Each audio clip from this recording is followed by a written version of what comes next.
Have you ever wondered if in attraction marketing you're not supposed to mention the name of your direct sales company?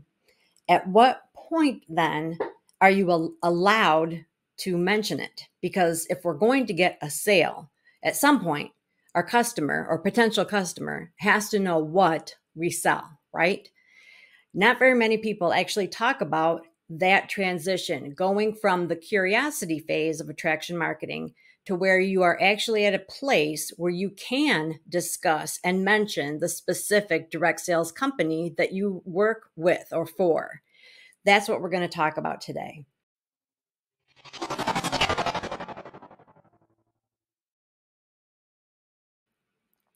I'm Michelle Fox, the founder of Boss Babes Online, and curious minds want to know, when in the heck are we allowed to actually use the word of our direct sales company? If you are not familiar with what I'm talking about, I've been discussing personal branding. This is the second in a series of videos on personal branding and attraction marketing. And the idea is this: people don't want to be sold to. They want to buy, especially women love to shop, but they don't want to be pitched to. They don't want to feel bombarded. They don't want to feel like you are spamming them or that you're stalking them on social media. So we're learning to finesse people. And part of that is by specifically making a choice not to mention the direct sales company that we are part of. We are choosing, instead of relying on their branding, their colors and logos and taglines, we're choosing to dig deep and figure out who we are, what our skill sets are, and what we bring to the marketplace that is unique and beneficial. And we're promoting that online. We're promoting that on our various social media platforms. And so people, instead of seeing us as the such and such consultant, are seeing us as the such and such expert. That's a big difference. But at some point, if we want people to buy our stuff, they need to know what we sell. So I don't know if that thought's ever crossed your mind, but that has actually been a real stumbling block for me, because I got really, really good at not saying what I was part of, almost too good at it, because then I was losing sales because I didn't know, I didn't understand the balance.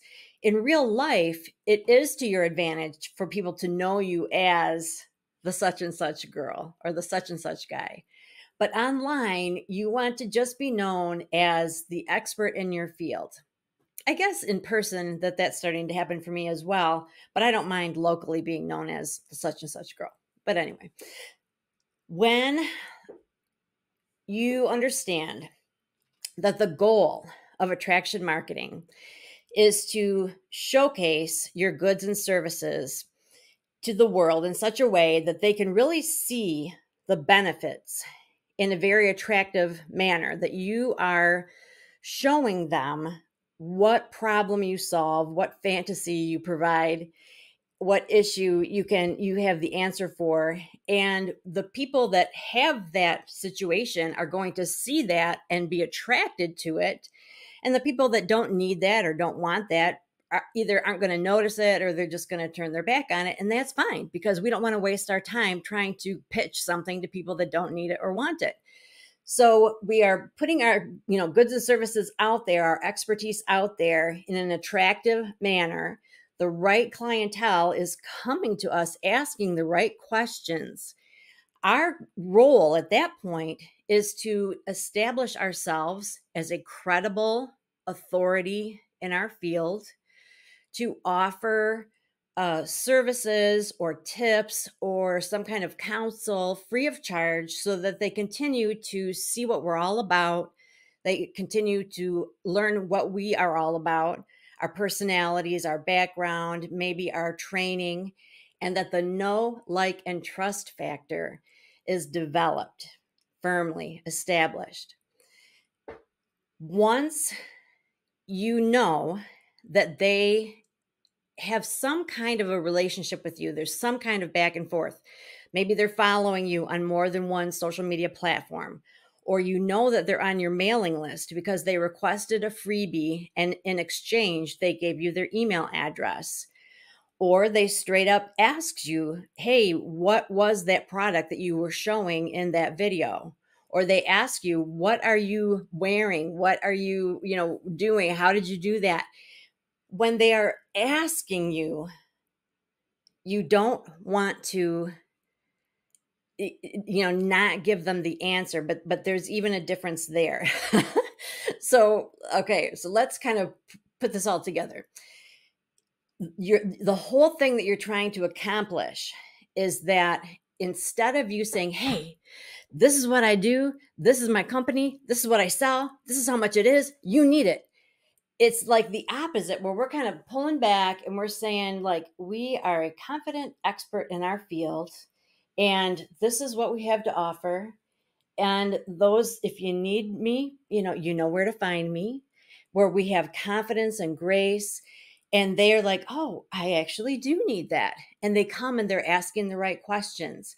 And we are offering valuable insight, information, tools, whatever we can possibly do to help them in our field.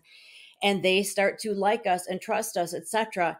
And you will know there will be different points at which you'll recognize their name, or something will happen, and it can happen quickly, or it usually happens over time. But there's a big difference between that process and then, so let's say someone has followed me on all my different social media platforms. They've requested a freebie. I have their email address. I know they watch my videos. They've mentioned that they like my tips. And then they reach out to me and say, you're always talking about skincare, so you probably are a really good person to ask, what brand do you recommend? And even then, I'm not just going to, tell them my brand, okay? Because they didn't ask me that question. They're asking me, like, what am I recommending? And I'm still going to really solidify that relationship and say, you know what? I'm so glad you asked. We need to talk so that I can understand more about your skin needs, your skin condition and everything. When can we chat, or how are you most comfortable to chat? And take it even another step further, where then we're texting or we're on Facebook Messenger or something.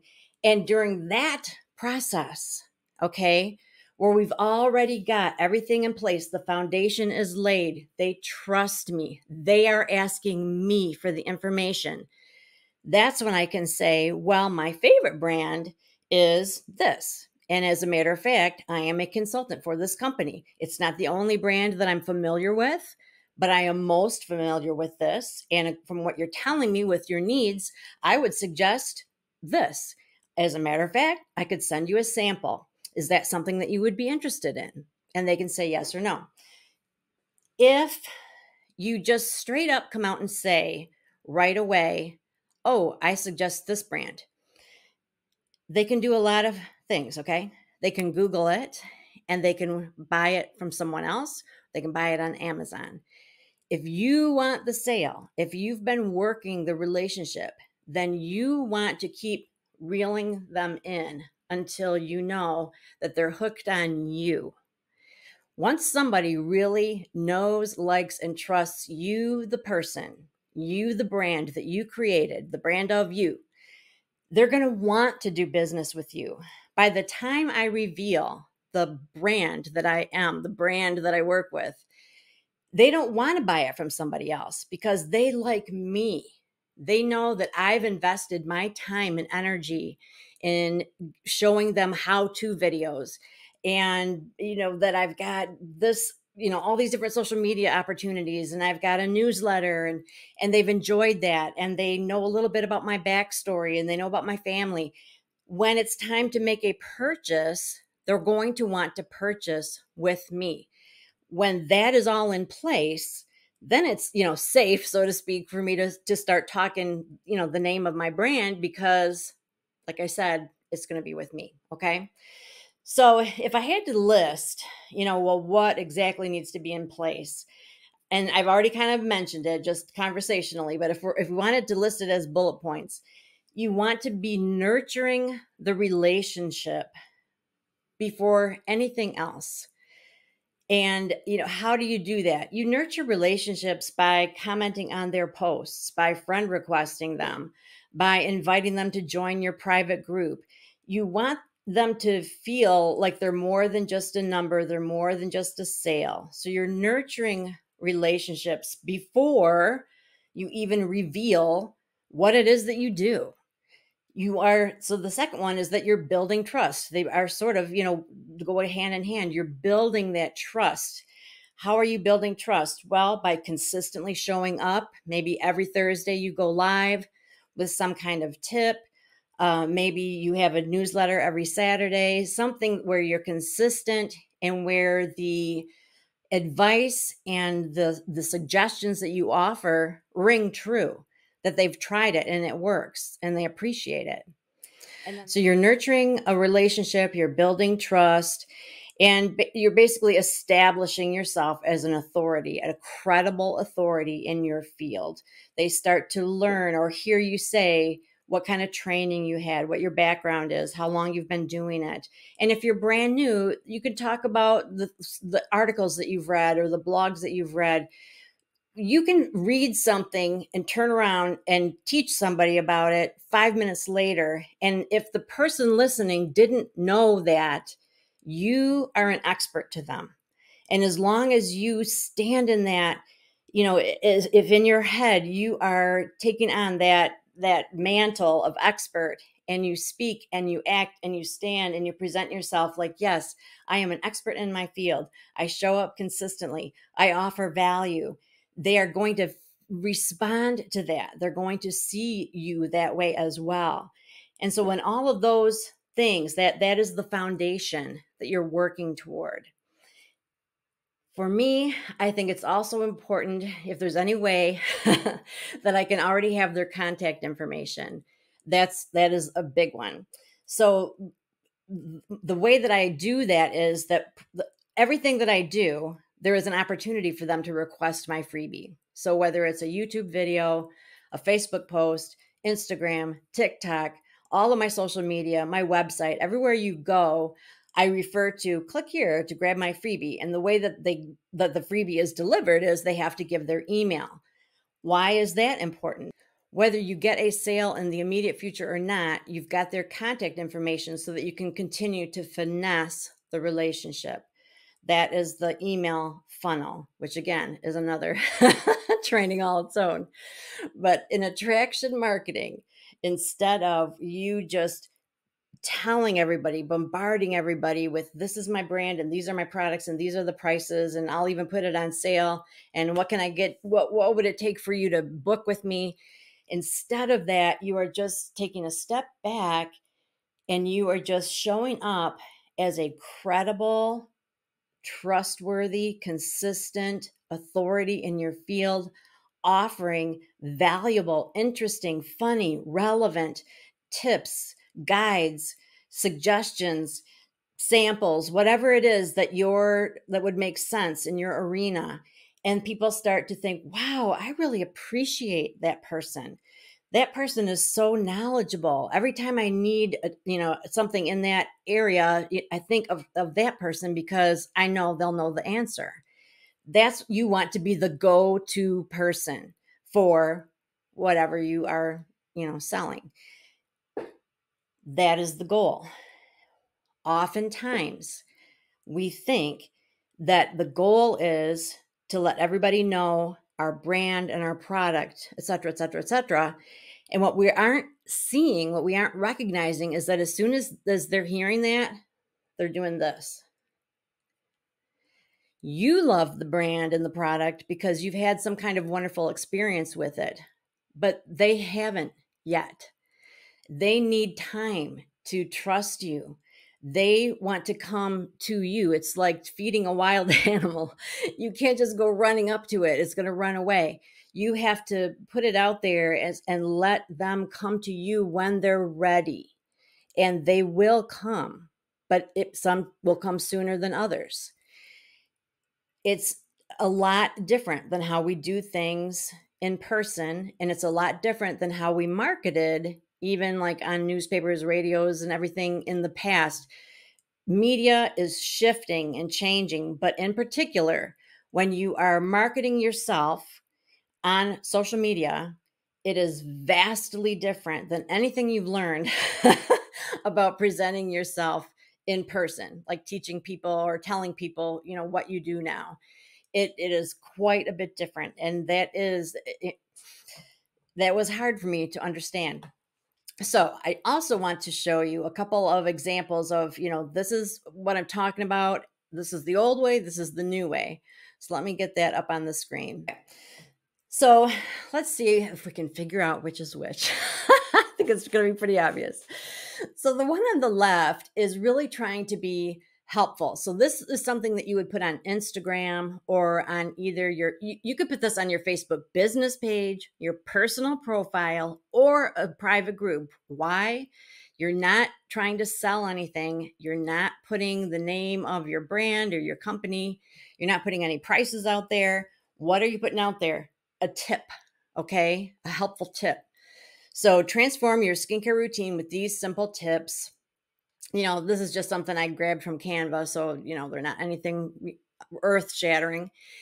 And then it's like, hey, do you need product recommendations? That's what I'm here for. Comment, help, and I'll reach out. It's okay for you to let them know that you are an expert in that field. I still haven't revealed that I sell it, and I haven't revealed that what the brand is that I sell. Okay. I'm still in the process of showing up as an expert in my field. So that is part of the getting my audience to know, like, and trust me. That is a thumbs up social media message. That would be an attraction marketing message. The one on the right is how we're taught to do things, where we're either offering things at a discount or we're showing a hostess program or something like that. It tends, with numbers and facts and things that we think are going to draw them in. But let me tell you, if they are not familiar with your brand, if they don't already buy it, even if you put it on sale, it's not going to necessarily draw them in, because think of all the propaganda you get in a day. How many sales and markdowns and clearance and, final offer and all this stuff. We see it all day long. And so you're thinking, what a deal. Who wouldn't want to jump on this and click that and buy a ton of stuff?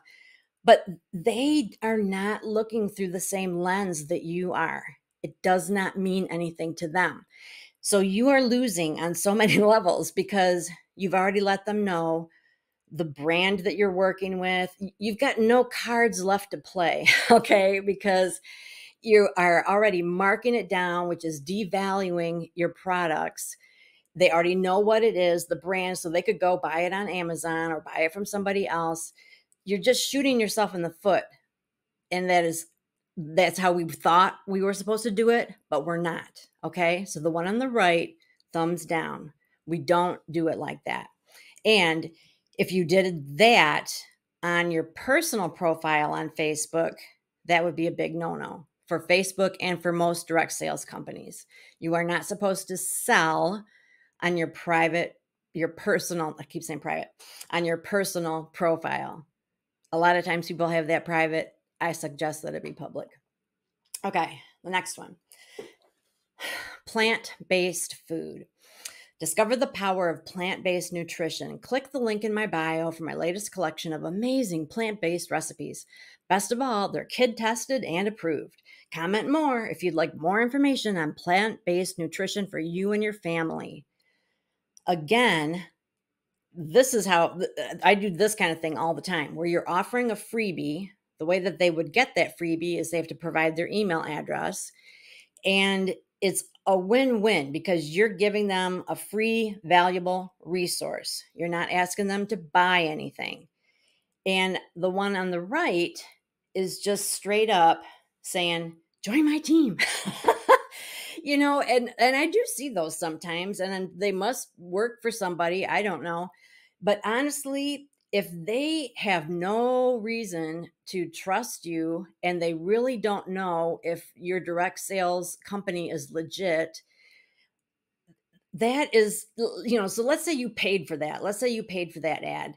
that to me is a waste of money, because until they have come to know, like, and trust you, until they have used the product and seen how you make money with that product, there are lots of steps that need to happen before you go there.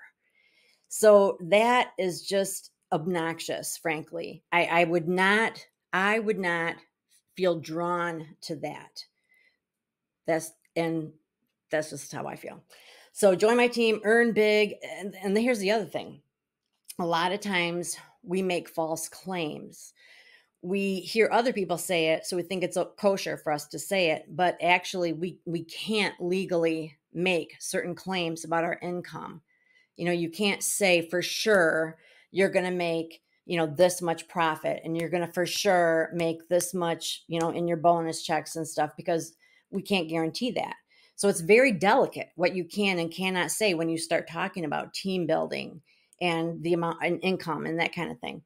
So if you want to start building a team, probably the most effective way would be to keep providing value and to have a place on your website that might even say, there might even be a tab that says join my team. But here's the thing, they're on your website because why? Because they are probably, okay, let me think what it's called. They're on your website because they're seeking out your blog, because they are subscribed to your YouTube channel, because they have taken advantage of a freebie of yours. So they're already sort of your groupie, and they are on your website and they see work with me or join my team. And they think, you know what? I like that person. I trust that person. I don't know exactly what she does or he does, but I think I might want to be part of it.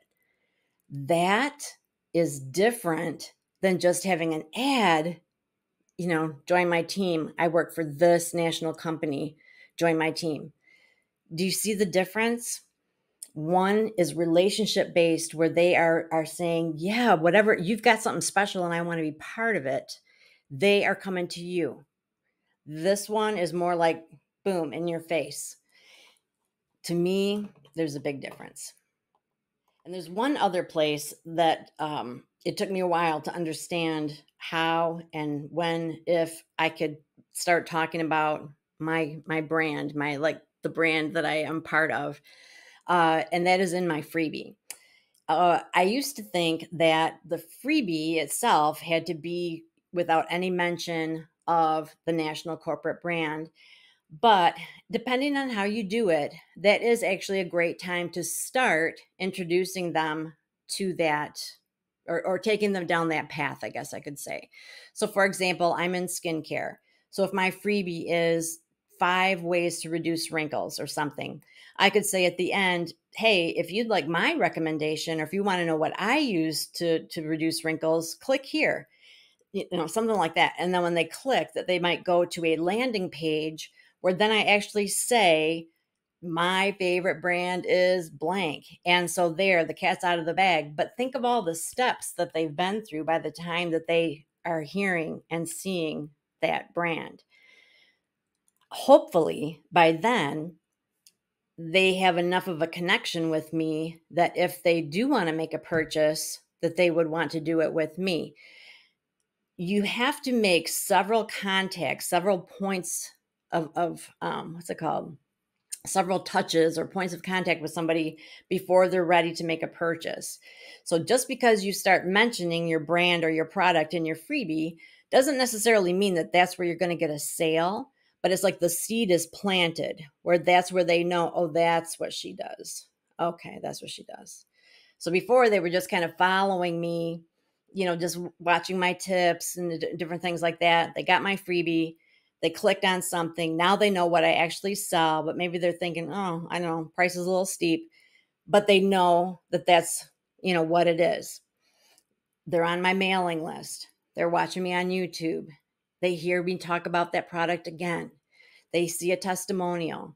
They, hear me talk about it again. Maybe they get on my mailing list where they get a catalog and they see it again. And maybe that's the point where they say, I need to buy this. I need to invest in this. And it's going to be with her because she's invested in me.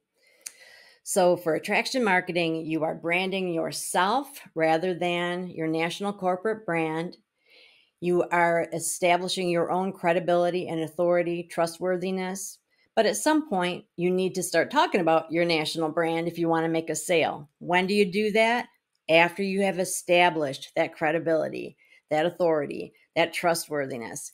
After that solid foundation is built, ideally, after you already have their email address or some other way to contact them, so that should something feel wonky and you need to maybe correct yourself or get in touch with them, you've got that. Or if you want to put them on your mailing list, you have a newsletter, or maybe you're going to create a course down the road.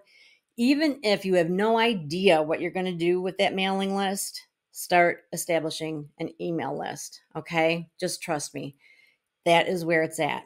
Ask anybody that makes money online. They will tell you, get their email. Okay. Have to do a training just on that. So that is it for now. So personal branding, I hope you're getting excited about this. There's just so much potential. It's such a different way of thinking. I love it. I love the fact that the right people are coming to me at the right time, the people that have the right resources, that have the needs that I'm ready to fill. It's perfect. I mean, it's basically a dream come true. So I hope that I'm able to convey what it is, what it means, what the potential is. And so next week, I will come back with even more on personal branding.